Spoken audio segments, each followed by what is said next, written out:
Всем привет! В прошлом уроке мы рассмотрели примеры употребления всех времен глагола в казахском языке.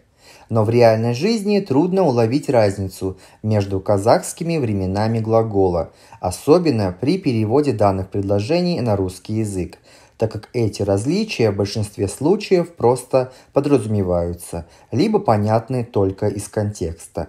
Сегодня на примере глагола «алу» – «брать» мы попытаемся уловить эти нюансы. Итак, начнем по порядку. Алып жүрмін – беру в данный момент. Аламын – беру обычно. В другом значении будет возьму. Алмақпын – планирую взять. Алармын – возможно, возьму. Алатынмын – брал, раньше обычно. Алғанмын – точно взял. Алыппын – вроде взял. Алдым – взял.